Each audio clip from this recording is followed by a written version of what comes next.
नमस्कार, आप सबका स्वागत है एग्ज़ाम कोच की ऑनलाइन क्लास में। आइए सभी लोग जुड़िए और हिंदी के अगले बिंदु पर चर्चा करते हैं। आज का जो बिंदु है वो कारक के बारे में है। कारक क्या चीज़ है ये समझना है। देखिए, वैसे तो सभी किताबों में लिखा होता है कारक है, इतने कारक होते हैं, लेकिन अगर हमें उसकी थोड़ी जानकारी हो जाए कि कारक क्या होता है, इसके उपयोग क्या है, इसकी परिभाषा क्या है, इसके तरीके क्या है, अब थोड़ी चीज़ आप दिखेगा। कारक का जो अर्थ होता है, कारक का मतलब है कार्य करने वाला। पहले एक एक तथ्य को समझिएगा, यानी कारक का मतलब है काम करने वाला, और कारकों की संख्या 8 होती है। इन 8 में एक कारक होता है कर्ता कारक, और कर्ता जो कारक है इसका भी मतलब होता है काम करने वाला, यानी कार्य करने वाला।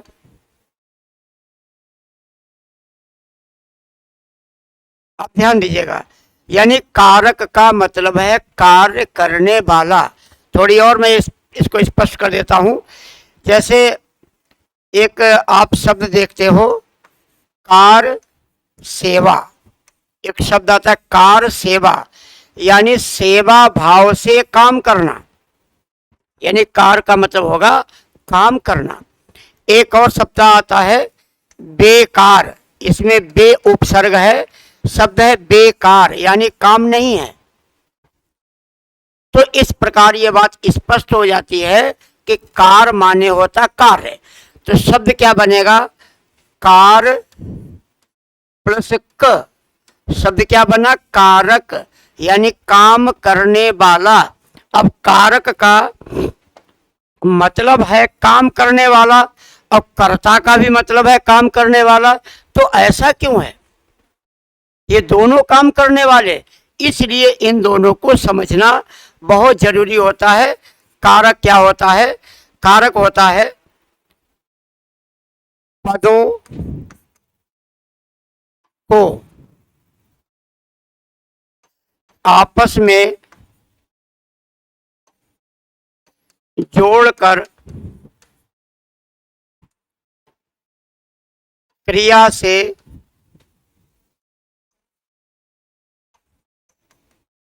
संबंध बताने वाला, संबंध बताने का काम करना, यानी पदों को आपस में जोड़कर क्रिया से संबंध बताने का काम करना। यानी कारक क्या करता है, कारक करता है क्रिया के साथ संबंध बताता है। कारक क्या करता है, कारक क्रिया के साथ संबंध बताता है। कैसे संबंध है, अब देखिए हम आपका एक उदाहरण लिखते हैं। कैसे उदाहरण में आपको बात और समझ में आ जाएगी। अब जैसे लिखा है राम ने रावण को बाण से मैदान में मारा। राम ने रावण को बाण से मैदान में मारा। अब देखिए राम क्या है, राम है कर्ता। कर्ता कौन होता है, जो वाक्य में क्रिया को संपन्न करता है। इस वाक्य में जो क्रिया क्या है, इस वाक्य में क्रिया है मारा। ये जो वाक्य आपके सामने लिखा है कि राम ने रावण को बाण से मैदान में मारा, तो यहाँ राम है कर्ता और क्रिया है मारा। इस वाक्य में इस क्रिया को जो संपन्न करने वाला है वो कर्ता है। तो कर्ता वाक्य में क्रिया को करने का काम करता है। लेकिन कारक, कारक भी, कारक क्या है, ने, से और में, ये कारक चिन्ह है। इन कारकों ने क्या किया, इन पदों को, इन शब्दों का क्रिया से संबंध बता दिया। अर्थात कारक वह प्रक्रिया है जिसके द्वारा शब्दों को जोड़कर वाक्य बनाया जाता है। सीधी सरल और साधारण भाषा में इस बात को समझिएगा कि अगर ये बात लिखी जाए कि कारक क्या है, तो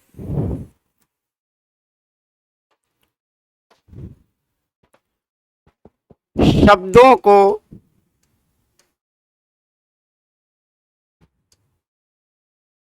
जोड़कर वाक्य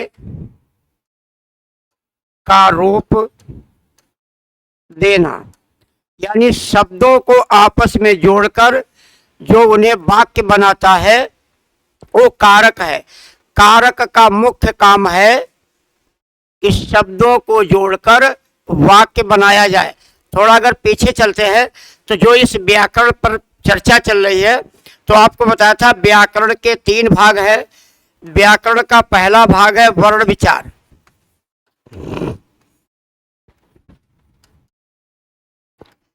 व्याकरण का दूसरा भाग है शब्द विचार, और व्याकरण का तीसरा भाग है वाक्य विचार। अब देखो, वर्ण विचार में वर्णमाला पढ़ी जाती है, इसमें शब्दों की जानकारी, इसमें वाक्यों की जानकारी। तो वर्ण से शब्द बनेगा कैसे? वर्ण जो है, अक्षर जो है, यानी वर्णों के व्यवस्थित समूह को वर्णमाला कहते हैं। तो वर्णमाला हो गई, वर्णमाला पढ़ लिया आपने। लेकिन इन वर्णों को जोड़ के शब्द कैसे बनाओगे? तो वर्ण से शब्द बनाने के 4 तरीके हैं, 4 इकाइयां हैं, जिन्हें कहा जाता है संधि, समास, उपसर्ग और प्रत्यय। ये मैं बता भी चुका हूं, फिर भी समझ लीजिएगा। अगर कभी ये पूछा जाए संधि क्या है, समास क्या है, उपसर्ग क्या है, प्रत्यय क्या है, तो आपका जवाब होगा ये सभी शब्द निर्माण की इकाइयां हैं। इनके संयोग से शब्द बनते हैं। वर्णों को जोड़ के, शब्दों को जोड़ के शब्दों का निर्माण होता है। अब शब्द से वाक्य कैसे बनेगा? चलो, वर्णों को जोड़ के आपने शब्द बना लिया और शब्दों को पढ़ लिया। अब शब्द को जोड़ के वाक्य कैसे बनाओगे? तो शब्दों को जोड़कर वाक्य कैसे बनाया जाता है? कारक के द्वारा, कारक के द्वारा। तो कारक क्या करता है? कारक शब्दों को आपस में जोड़कर उन्हें वाक्य का रूप प्रदान करता है। यदि कारक ना होते तो वाक्य नहीं बन पाता। तो इसलिए कारकों का ये मेन काम है।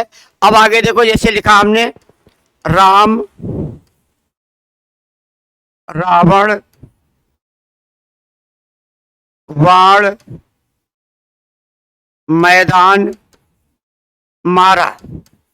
ये सारी चीजें क्या हैं? राम, रावण, बाण, मैदान, मारा, ये सभी शब्द हैं, ये सभी शब्द हैं। अब इन शब्दों को ऐसे आपस में जोड़ो कि वाक्य बन जाए। तो राम ने रावण को वाण से मैदान में मारा। अब ये वाक्य है। इससे पहले राम, रावण, बाण, मैदान ये शब्द थे, अब ये वाक्य हो गए। तो वाक्य से शब्द कैसे बना? कारक के द्वारा। कर्ता कारक, कर्म कारक, करण कारक, अधिकरण कारक, यानी कारकों ने आपस में शब्दों को जोड़ा। अब ये कहलाता है, अब ये वाक्य है। अभी तक ये शब्द था, अब ये बन गया वाक्य। तो कारक का मुख्य काम है शब्दों को आपस में जोड़कर वाक्य बनाना, या इन जो शब्द आए हुए हैं, इन शब्दों का इस क्रिया से क्या संबंध है? इसका क्रिया से क्या संबंध है? ये कर्ता है। इसका क्रिया से क्या संबंध है? ये कर्म है। इसका क्रिया से क्या संबंध है? ये करण है। इसका क्रिया से क्या संबंध है? ये अधिकरण है। यानी जो क्रिया को करे वो करता है, क्रिया का जिस पर प्रभाव पड़े वो कर्म है, क्रिया करने का जो माध्यम या साधन हो वो करण है, और जिस स्थान पर क्रिया संपन्न की जाए वह अधिकरण है। इसके साथ एक बात और ध्यान में रखिएगा कि कारक चिन्हों के माध्यम से कारकों को नहीं पहचाना जा सकता। कारक के जो चिन्ह है, जो परसर्ग है, वो क्या है? वो एक मानक है कि कर्ता का चिन्ह ने होगा। कर्ता के चिन्ह पे मत जाइएगा, चिन्ह तो कुछ भी हो सकता है, कर्ता होता क्या है इस बात पे आप जाइएगा। और अब आते हैं कारक के कितने भेद हैं। आपसे पूछा जाएगा कारक के कितने भेद हैं, कारक कितने प्रकार के होते हैं। कारक के भेद या कारक के प्रकार, ध्यान दीजिएगा, प्रारंभ में कारकों की संख्या 6 थी, लेकिन वर्तमान में इनकी संख्या 8 है। आज भी मूल भाषा संस्कृत में कारकों की संख्या 6 ही मानी जाती है। ठीक है, आज भी कारकों की संख्या 6 ही मानी जाती है। तो वो दो कौन से कारक बढ़ गए जो पहले कारक नहीं थे और अब कारक माने जाते हैं। तो अब हम कारक के भेद और प्रकार पर चर्चा करेंगे, इनको आप आराम से समझिए और पढ़िए। तो सबसे पहले देखिए कारक का नाम, फिर उस कारक का चिन्ह जिसे परसर्ग कहते हो, और फिर क्या होगा, फिर उस कारक की विभक्ति, और फिर उस कारक का कार्य। यानी कारक करता क्या है, कारक के कौन कौन से कार्य हैं, इसलिए इनको सब अलग अलग और बेहतर ढंग से पढ़ा जाए।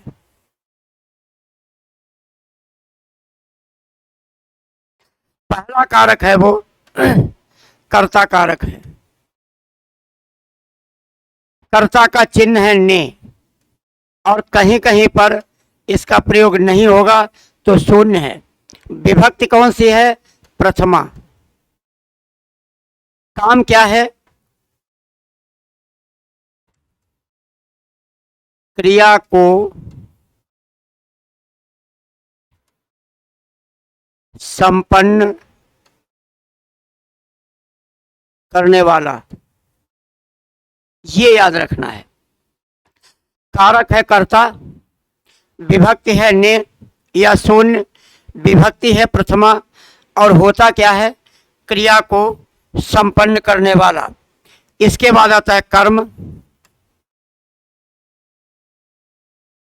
विभक्ति है को या विभक्ति है शून्य, और ये द्वितीया है। अर्थ क्या है? काम क्या है? क्रिया से प्रभावित होने वाला, क्रिया से प्रभावित होने वाला। जब भी आप एक क्लास पढ़ें तो एक नोटबुक जरूर रखें, इन चीज़ों को, महत्वपूर्ण बिंदुओं को नोट रखें, बार बार अध्ययन करें, ना समझा फिर वीडियो करें, तो ये बात आपको बिल्कुल समझ में आ जाएगी। अगला है करण। करण की विभक्ति से या के द्वारा,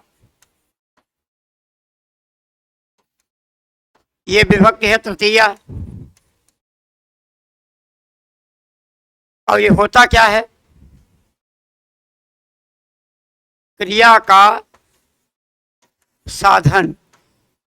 क्रिया का साधन यानी क्रिया किस साधन से?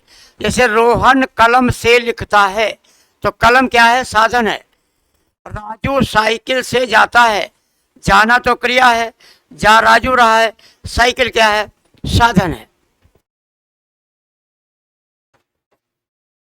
संप्रदान, चिन्ह क्या होता है? को या के लिए, को या के लिए। विभक्ति कौन सी है? चतुर्थी। होता क्या है?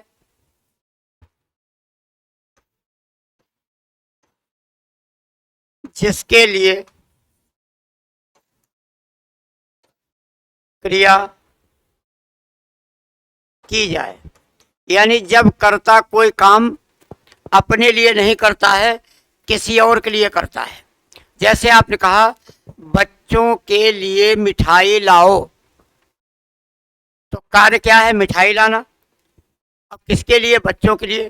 तो ऐसे मन में रखिएगा, जब कर्ता के द्वारा जो काम किया जाए उसका प्रत्यक्ष या अप्रत्यक्ष लाभ किसी और को हो, वो संप्रदान होता है। जैसे बच्चों के लिए मिठाई लाओ, तो मिठाई का जो लाभ है किसे होगा? मिठाई का लाभ बच्चों को होगा।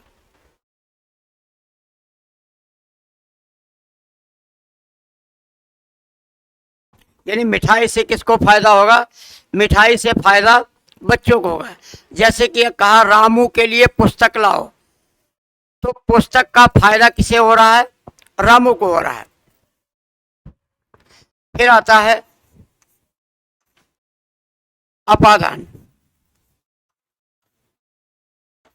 अपादान का चिन्ह है से। ये आता है अलगाव में। विभक्ति है पंचमी। और ये होता क्या है? जहां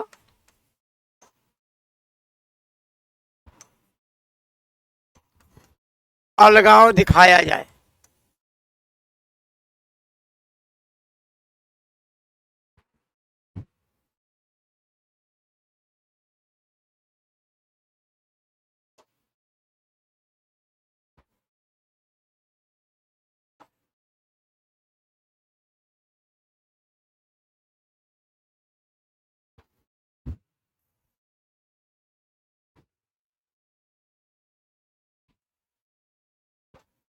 जहां अलगाव दिखाया जाए। फिर आता है अधिकरण।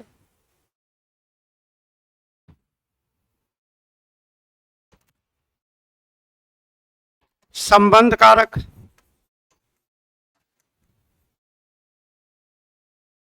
चिन्ह क्या है? इसके 9 चिन्ह हैं।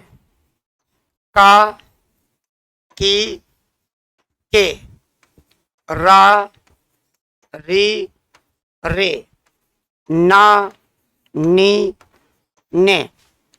क्या है? ये छठी षष्ठी विभक्ति है।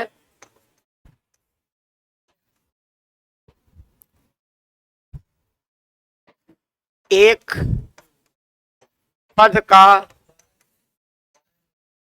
दूसरे पद से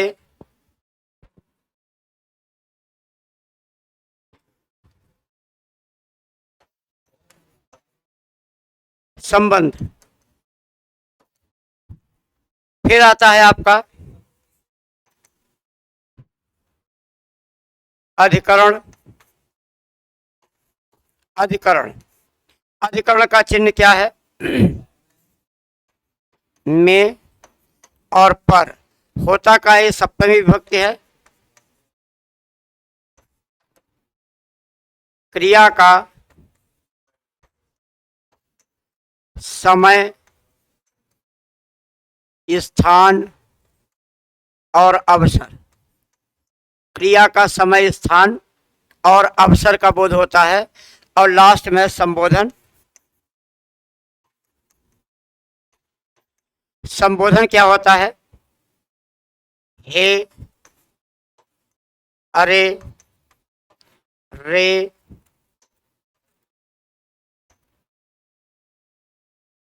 ओ। अष्टमी विभक्ति है।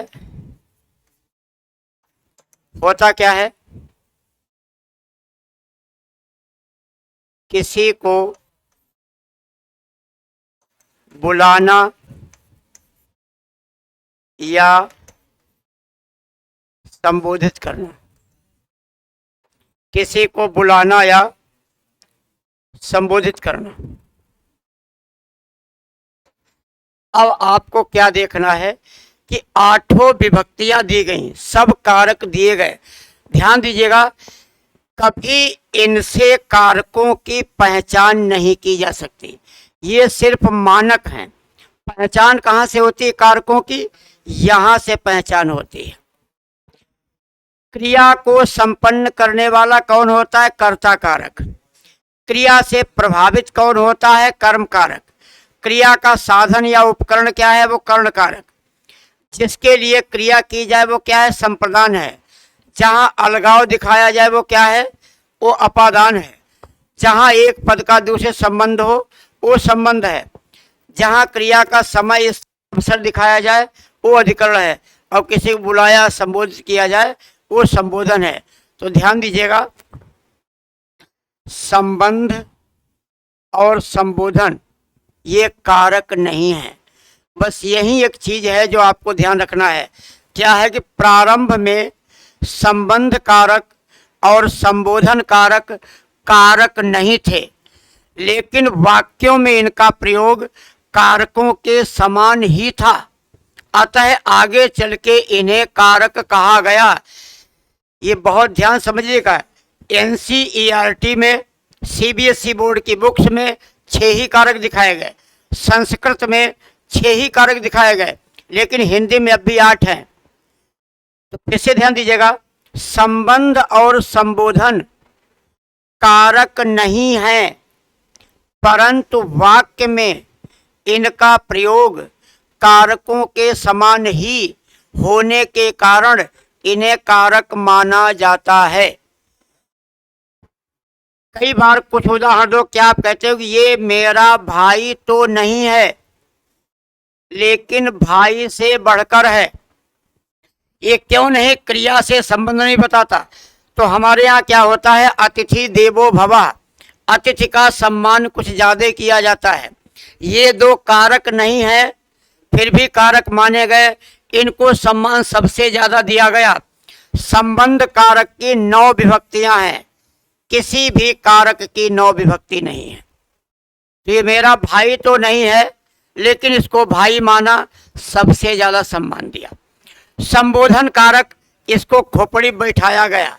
यानी यदि संबोधन कारक का प्रयोग किया जाए तो वाक्य में सबसे पहले प्रयोग होता है, सबसे पहले संबोधन आता है। हम ऐसे पढ़ते हैं 1 2 3 4 5 6 7 8, लिखते कैसे? 8 1 2 3 4 5 6 7। संबोधन कारक वाक्य में सबसे पहले लिखा जाता है। तो अगर आप इस चक्कर में रहे कि ने आएगा तो हम कर्ता समझ लेंगे, लेकिन ऐसा है नहीं। जो क्रिया को करे वो कर्ता कहलाता है। अभी आप आगे कारक पढ़ेंगे, फिर आप देखेंगे कितनी विलक्षणताएं नजर आ रही हैं। इसको ढंग से समझ ले।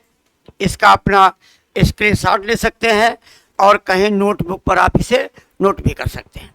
ठीक है, आगे देखते हैं इसी के संबंध में।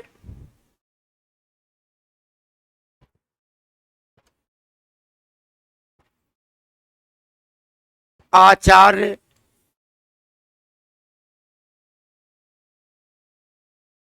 किशोरीदास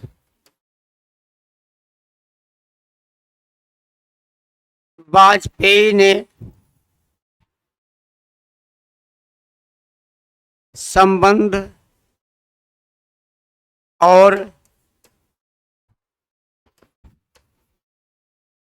संबोधन को कारक नहीं माना, क्योंकि इनका क्रिया से संबंध नहीं। इस बात को नोट कर लीजिएगा। आचार्य किशोरीदास वाजपेयी ने संबंध और संबोधन को, संबंध और संबोधन को कारक नहीं माना। तो संबंध और संबोधन कारक नहीं है क्या? देखिएगा, संबंध और संबोधन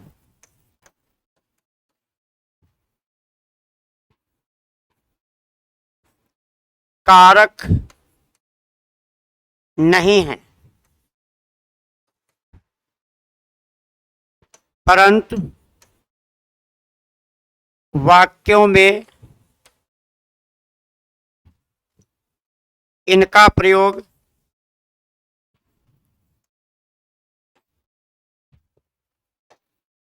वाक्यों में इनका प्रयोग कारकों के समान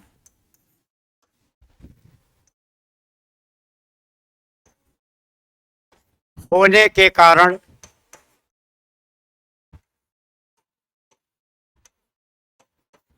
अब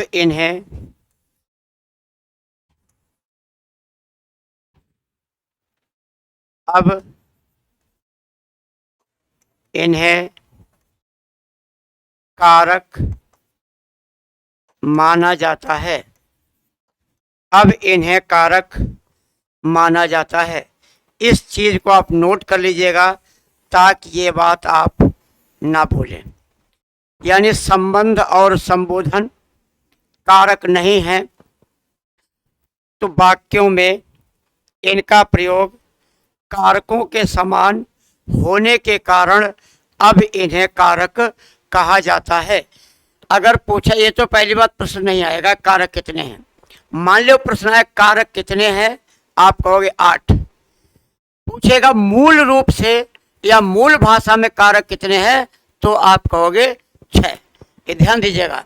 अगर पूछा जाए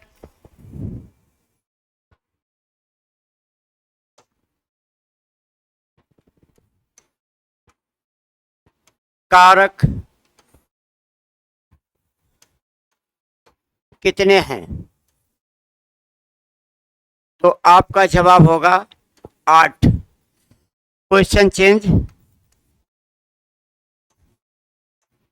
मूल रूप से या मूल भाषा, मूल भाषा क्या है? संस्कृत।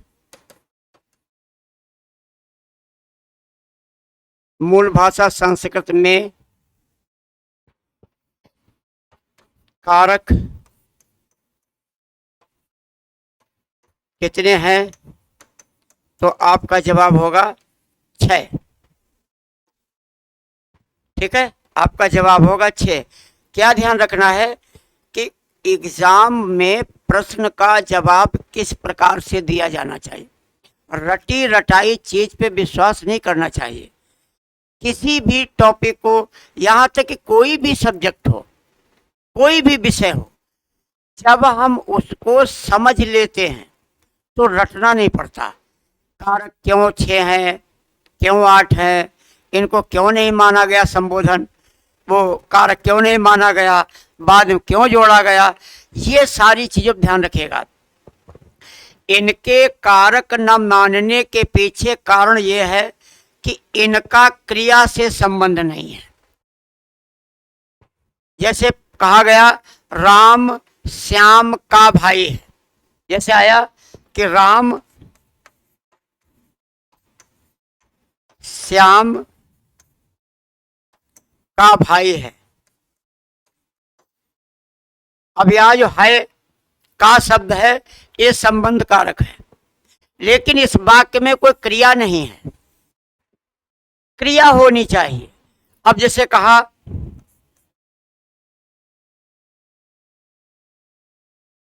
हे ईश्वर, अब संबोधन है हे ईश्वर, यहां कोई क्रिया नहीं। तो इस प्रकार से क्रिया के, अब ये पहली बात तो ये कि जोड़ ही नहीं रहा, किसी को अलग लिख दिया जाता शुरुआत में। अभी संबोधन कारक आएगा, आप देखिएगा इनका उपयोग क्या है। ये तो वाक्य के प्रारंभ में है, ये तो जोड़ने का काम ही नहीं करते हैं। संबंध कारक में आए हुए वाक्यों में क्रिया नहीं होती। संबोधन कारकों का प्रयोग वाक्य से पहले हो जाता है, वो किसी को जोड़ने या तोड़ने का काम ही नहीं करता है, इसलिए कारक नहीं। लेकिन शब्दों को तो जोड़ रहा है, शब्दों को तो जोड़ रहा है, क्रिया से संबंध नहीं बता रहा, इसलिए इसे कारक माना गया है। अब आते हैं, प्रत्येक कारक की अपना एक चिन्ह होता है, जिसे हम कारक चिन्ह या विभक्ति या परसर्ग कहते हैं। प्रत्येक कारक का अपना एक सिंबल होता है, निशान होता है, चिन्ह होता है, जिसे विभक्ति या परसर्ग कहते हैं। ध्यान दीजिएगा, चिन्ह, कारक चिन्ह या विभक्ति चिन्ह या परसर्ग चिन्ह एक ही बात है, ये आपस में पर्याय हैं, फिर भी अंतर है। अब ध्यान दीजिएगा, जिस प्रकार किसी शब्द से पहले जो जुड़ता है उसे उपसर्ग कहते हैं,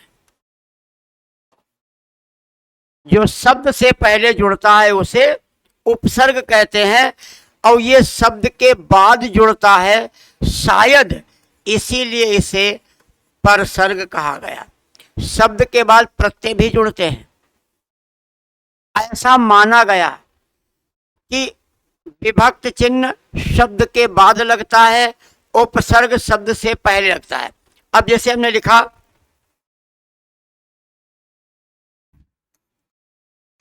प्रत्यक्ष शब्द है, यहां प्रति प्लस अक्ष है, ये उपसर्ग है। अब लिखा है हमने, हमने, तो ये जो हमने शब्द आया ये विभक्ति है, यानी परसर्ग है।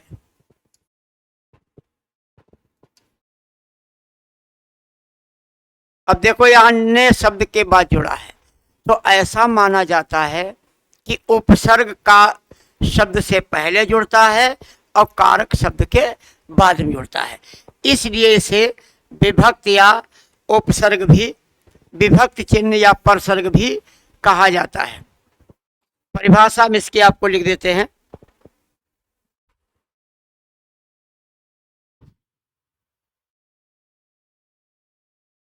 संज्ञा या सर्वनाम का संज्ञा या सर्वनाम का संबंध क्रिया के साथ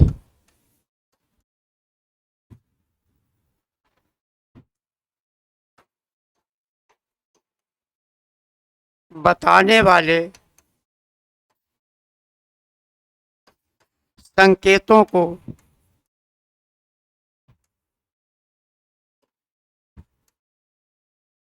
विभक्त या परसर्ग कहते हैं। यानी संज्ञा का या सर्वनाम का संबंध क्रिया से जो बताते हैं उन्हें विभक्त या परसर्ग कहा जाता है, जिन चिन्हों का प्रयोग किया जाता है। तो संकेतों को विभक्त या परसर्ग कहते हैं। अब एक सूक्ष्म अंतर और देख लीजिएगा, जो संज्ञा के साथ जुड़ता है, जैसे जो संज्ञा के साथ जुड़ता है, जैसे आप लिखा राम ने, इसे विभक्त कहते हैं। जो सर्वनाम के साथ जुड़ता है,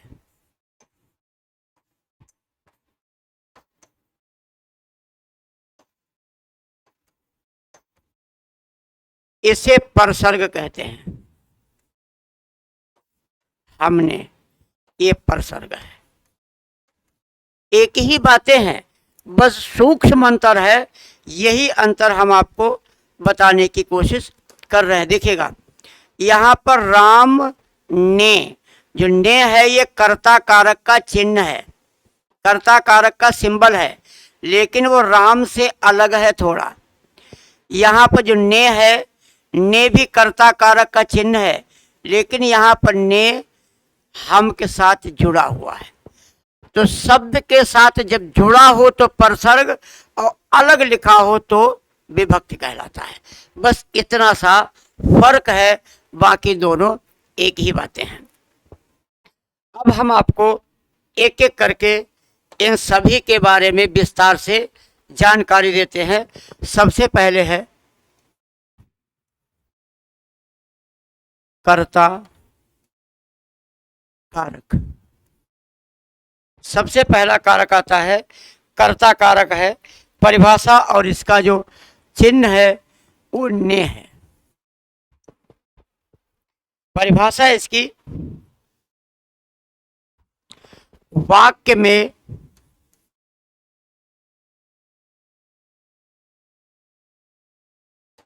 जो शब्द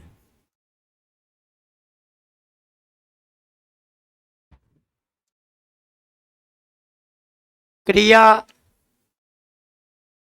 करने वाले का बोध कराती है।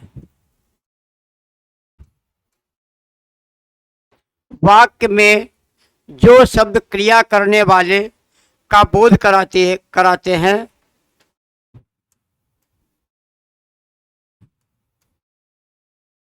कर्ता कहलाते हैं।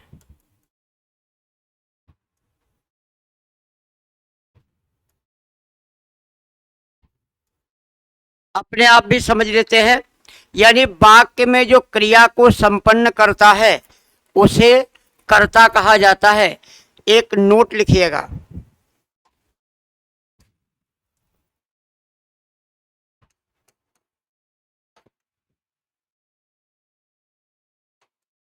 कर्ता की विभक्ति ने का प्रयोग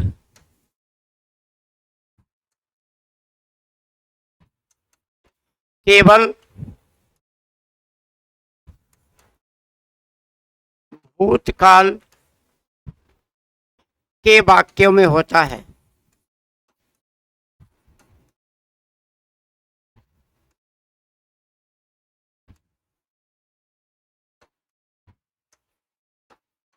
ये ध्यान रखिएगा। यानी कर्ता की विभक्ति ने का प्रयोग केवल भूतकाल के वाक्यों में होता है। यदि वाक्य वर्तमान काल का है या भविष्य काल का है तो उसके ने परसर्ग का प्रयोग नहीं होगा। यानी नोट क्या है कि कर्ता की विभक्ति ने का प्रयोग केवल भूतकाल के वाक्यों में होता है।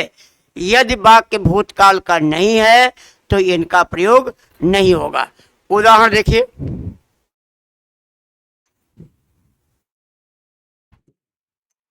राम ने अखबार पढ़ा। राम ने अखबार पढ़ा। सीता स्कूल जा रही है। रवि गांव जाएगा। ये देखो तीन वाक्य आपके सामने लिखे हुए हैं। राम ने अखबार पढ़ा, सीता स्कूल जा रही है, रवि गांव जाएगा। इसमें जो पहला है, ये पहला वाक्य भूतकाल का है, ये वर्तमान काल का है और ये भविष्य काल का है। ने का प्रयोग पहले के साथ है। यानी कर्ता कारक की विभक्ति ने का प्रयोग केवल भूतकाल के वाक्यों में होता है और किसी भी प्रकार के वाक्यों में नहीं होगा। अब आपको एक नई बात बताते हैं, वो ध्यान से पढ़िएगा।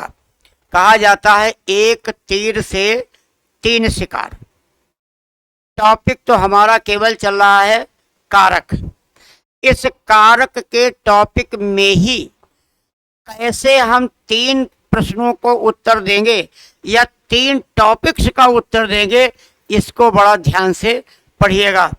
देखिए यहाँ ने का प्रयोग है, ने का प्रयोग है। अब यहाँ ध्यान दीजिएगा, जिस वाक्य में ने का प्रयोग हो वहां पर तीन चीजें अनिवार्य हैं।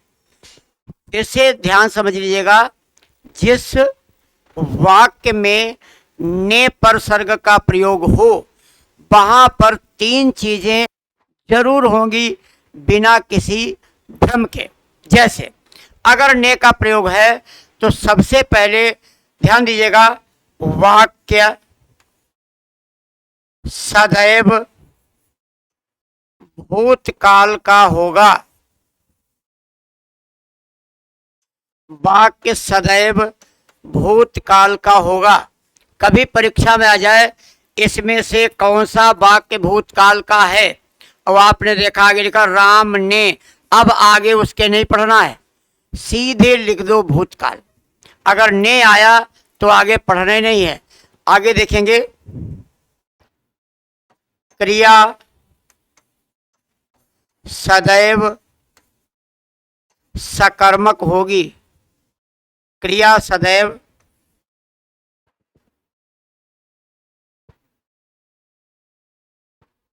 सकर्मक होगी। चलिए हम अलग लिख देते हैं, यहाँ कुछ डिस्टरबेंस है। अगले पेज पे आइए।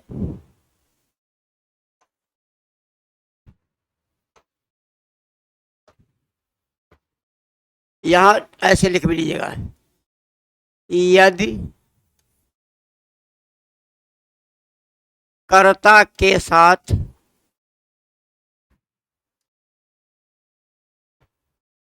ने विभक्ति का प्रयोग है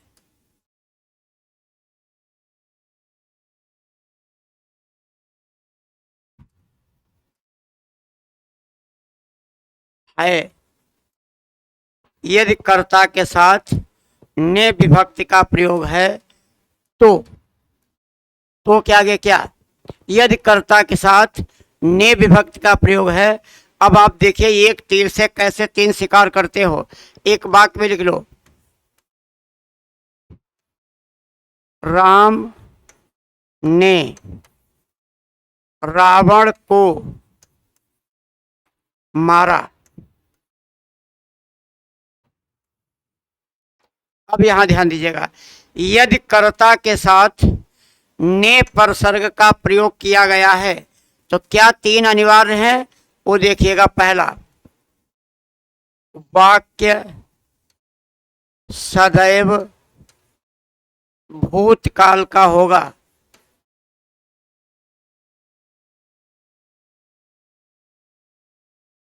दूसरा, क्रिया सदैव सकर्मक होगी।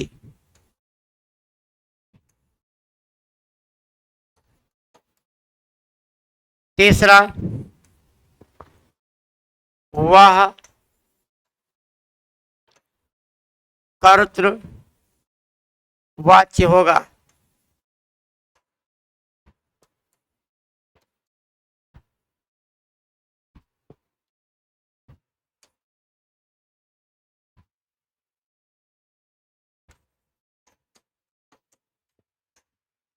यानी यदि वाक्य में ने का प्रयोग है, जैसे अब देखो कैसे आपको ध्यान देना है। जैसे पूछा गया राम ने रावण को मारा, यह वाक्य किस काल का है, भूतकाल का है, वर्तमान काल का है, भविष्य काल का है। तो जैसे आपने पढ़ा राम ने, अब आगे मत पढ़िए, सीधे लिख दीजिएगा भूतकाल का है। आगे पढ़ना ही नहीं, डायरेक्ट भूतकाल का। पूछा गया कि राम ने रावण को मारा, इस वाक्य में क्रिया सकर्मक है या क्रिया अकर्मक है। जैसे आपने कहा राम ने, आगे मत पढ़ना, सीधे लिख दिया सकर्मक है बिना किसी भ्रम के। पूछा गया ये कर्तवाच्य है या कर्मवाच्य है या भाववाच्य है। जैसे आपने कहा राम ने, आगे पढ़ने नहीं, सीधे कर्तवाच्य ही होगा। कैसे एक तीर से तीन शिकार होते हैं। बात यहाँ सिर्फ कारक चिन्ह की चल रही है। इस कारक चिन्ह के साथ हिंदी के 3 चैप्टर हल हो गए। इसे आप विधिवत अपना नोट बना लीजिएगा, किसी प्रकार का कोई भ्रम नहीं है, इसको भी ध्यान रखिएगा। यदि कर्ता के साथ ने विभक्ति का प्रयोग है तो ये तीन चीजें अनिवार्य रूप से होंगी। चलते हैं इसके आगे। हमको पता है कर्ता की विभक्ति क्या है, ने। अब देखिएगा, कभी कभी कर्ता के साथ, कभी कभी कर्ता के साथ से के द्वारा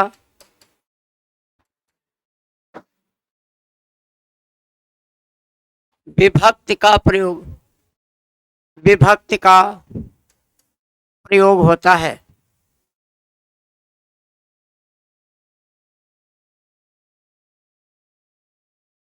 ध्यान दीजिएगा, कभी कभी कर्ता के साथ से या के द्वारा विभक्ति का प्रयोग होता है, जबकि कर्ता की विभक्तियां नहीं है फिर भी।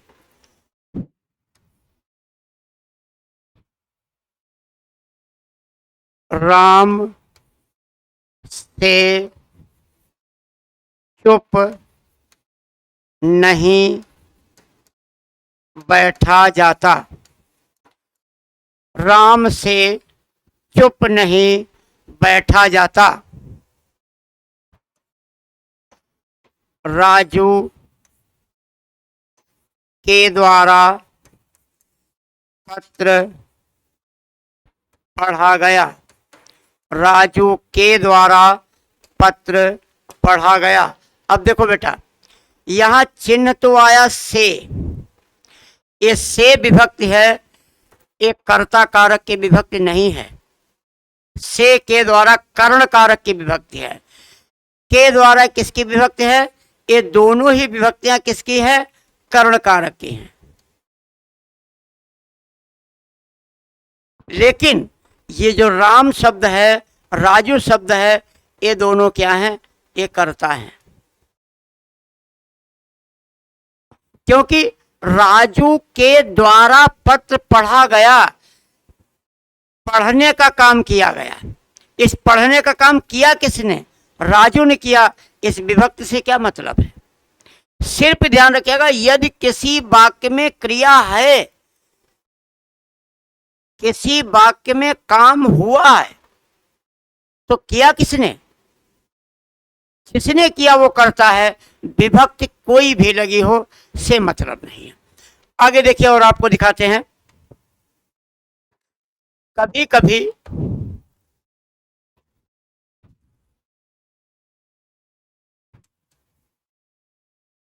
कर्ता के साथ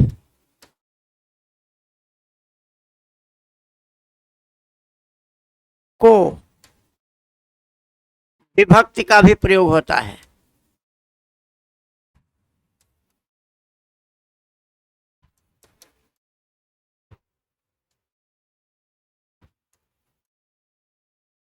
अब देखो, कर्ता कारक की जो विभक्ति है वो ने है सिर्फ, लेकिन क्या लिखा है कि कभी कभी कर्ता के साथ को विभक्ति का भी प्रयोग होता है। जैसे सेंटेंस बनाओ,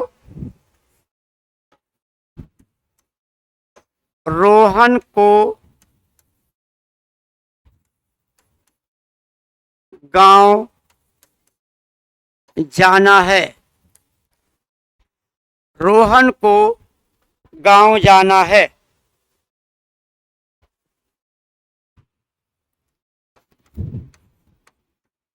राम को आम खाना है। ये क्रियाएं हुई नहीं, भूतकाल भविष्यकाल में होंगी। अब देखिएगा, क्रिया क्या है? जाना। और क्रिया क्या है? खाना। जाना किसको है? जाने का काम कौन करेगा? रोहन करेगा। लेकिन आगे को है, को विभक्ति तो कर्ता कारक की नहीं है, तो रोहन क्या है तो रोहन करता ही। इसी प्रकार से खाना है। क्या खाना है? आम खाना है। किसको खाना है? राम को। आम कौन खाना चाहता है? जैसे मैं कहता हूं मुझको, हमको पढ़ाना है, हमको पढ़ाना है, कर्ता कौन है? हमसे नहीं पढ़ाया जाता। कर्ता कौन है? हमारे द्वारा ये क्लास ली गई, कर्ता कौन है? तो ध्यान ये सिर्फ रखना है कि क्रिया को संपन्न किसने किया। ने एक मानक है। ने का प्रयोग एक साधारण वाक्य में सिर्फ भूतकाल के वाक्य में प्रयोग होगा, बाकी कहीं पर ने का प्रयोग नहीं होगा। तो क्या ध्यान रखना है? कर्ता क्रिया को संपन्न करने वाला होता है। हमको पता चलना चाहिए इस वाक्य में क्रिया कौन सी है और उस क्रिया को कर कौन रहा है, बाकी कोई लेना देना नहीं है। चिन्ह एक मानक है। चिन्ह के माध्यम जैसे होता है कि दोहा में 13-11 मात्राएं होंगी, चौपाई में 16 मात्राएं होंगी। तो क्या कोई कभी जब लिखता है कविता तो मात्रा लगा लगा के लिखता है कि कम ज्यादा तो नहीं हो रही है? कोई नाप तौल है क्या उसकी? नहीं। मात्राएं कम भी हो सकती हैं, ज्यादा भी हो सकती हैं। एक वैलेंस है। अगर बहुत ज्यादा कम या बहुत कम बढ़ हो गई तो कविता का जो फ्लो है, कविता की जो शैली है, कविता की जो पढ़ने की तरीके हैं, वो प्रभावित हो जाएंगे। हम लोग गाड़ी चलाते हैं, मोटरसाइकिल चलाते हैं, तो एक नियम है, एक सिद्धांत है कैसे चलानी चाहिए कैसे नहीं चलानी चाहिए। लेकिन कई बार थोड़ा अगर इधर उधर हो जाए तो उसका कोई फर्क नहीं पड़ता, चल तो रही है सड़क पे। सिर्फ ध्यान रखना है कि काम क्या है और किया किसने है। चिन्ह से कोई खास मत, लेकिन पूछा जाए चिन्ह क्या है तो ने ही चिन्ह, फिक्स चिन्ह है ने। कर्ता के बाद अगला आता है कर्म कारक। कर्म कारक, कर्म कारक की जो विभक्ति है वो को है। कर्म कारक की विभक्ति जो है वो को विभक्ति है। और इस को विभक्ति का प्रयोग कहाँ होगा इस चीज को भी ध्यान में रखना है। इस को विभक्ति का प्रयोग सिर्फ होगा जब जो कर्म है वो सजीव हो। अगर निर्जीव होगा तो विभक्ति का प्रयोग नहीं होगा। क्रिया से या क्रिया के व्यापार का जिस पर प्रभाव पड़ता है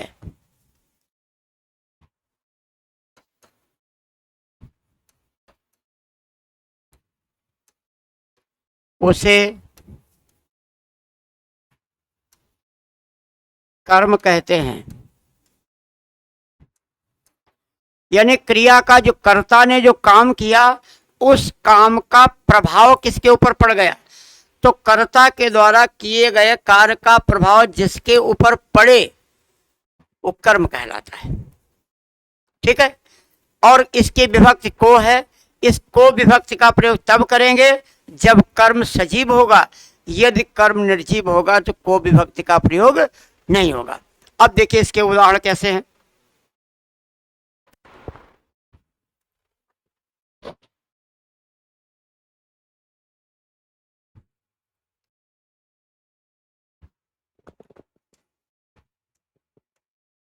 रीता ने पत्र पढ़ा। रीता ने पत्र पढ़ा।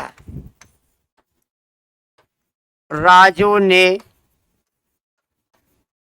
रोटी खाई। राजू ने रोटी खाई। रेखा ने रोहन को समझाया। अब यहां समझिएगा कि यह था कि रीता ने पत्र पढ़ा।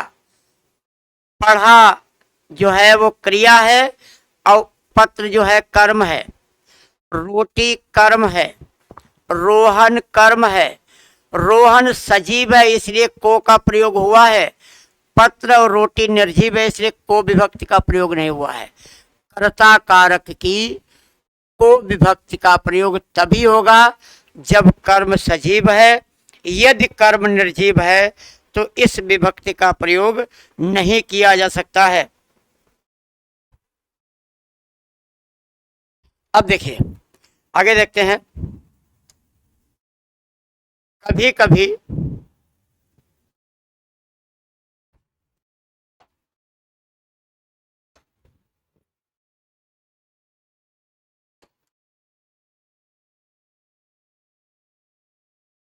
कर्म के साथ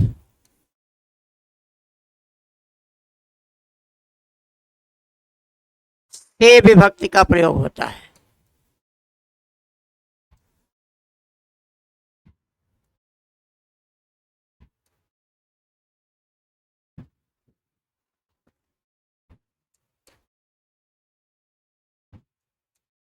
किसका प्रयोग होता है? से का। कैसे? मैं आपसे मिला था। मैं आपसे मिला था।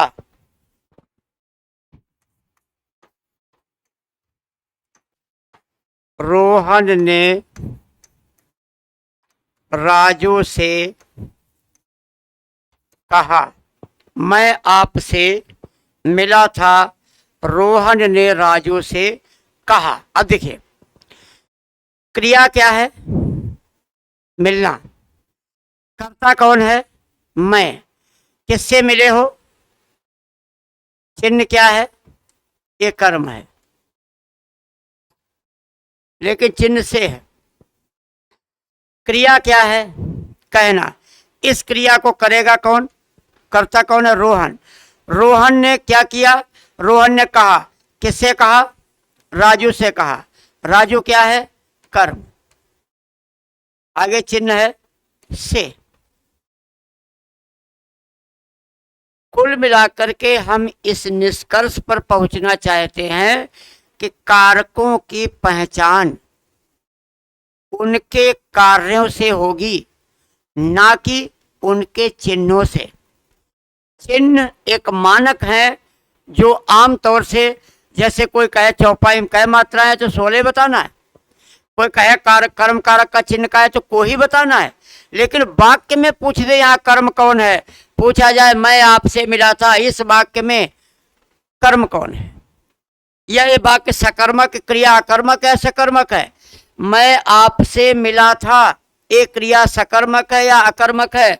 तो रोहन ने राजू से कहा ये क्रिया सकर्मक है या अकर्मक है? आपको अभी बताया यदि कर्ता के साथ ने हो तो क्रिया सकर्मक होती है। अगर सकर्मक है तो कर्म है कौन इसमें? राजू। तो ऐसे आपको पहचानना है कि कहाँ कौन कर्म है, कहाँ कौन नहीं कर्म है। अब एक और चीज आपको बताते हैं।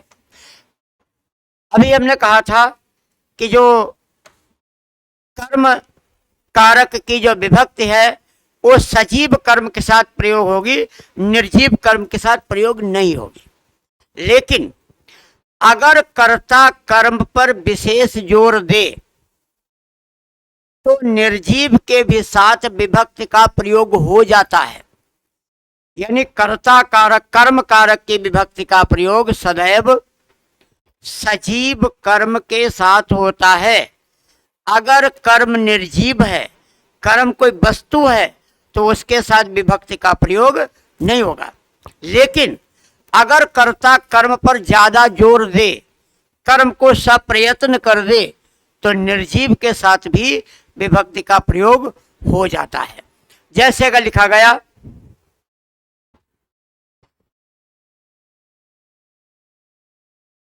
मैंने यह घर बनवाया। मैंने यह घर बनवाया। क्या बनवाया आपने? घर बनवाया। घर क्या है? घर कर्म है, घर सजीव नहीं है, इसलिए यहां पर विभक्ति का प्रयोग नहीं किया गया। अब देखिए इसको करते हैं थोड़ा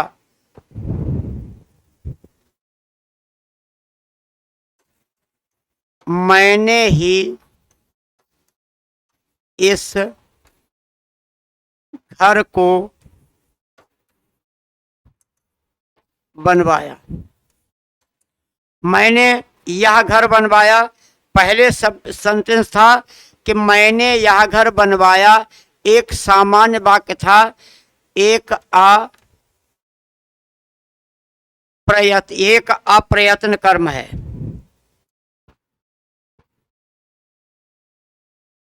अप्रयत्न कर्म है। यहां पर है मैंने ही इस घर को बनवाया। ऐसा लगता है कि मैं ना बनवाता तो घर नहीं बनता, एहसान किया है। कई बार आप किसी से कहते मैंने ही ऐसा किया है, यानी अगर तुम ना करते तो वो काम नहीं होता। या आप ये प्रभाव जमाना चाहते हो कि मैं काम कर किया है मैंने और बहुत ही अच्छा काम है, तो मैंने इस घर को बनवाया, ये सप्रयत्न है। सप्रयत्न कर्म। निर्जीव के साथ भी को विभक्ति का प्रयोग कर दिया गया है, इसलिए आपको यहाँ एक नोट लिख लेना चाहिए। यदि कर्ता कर्म पर विशेष जोर दे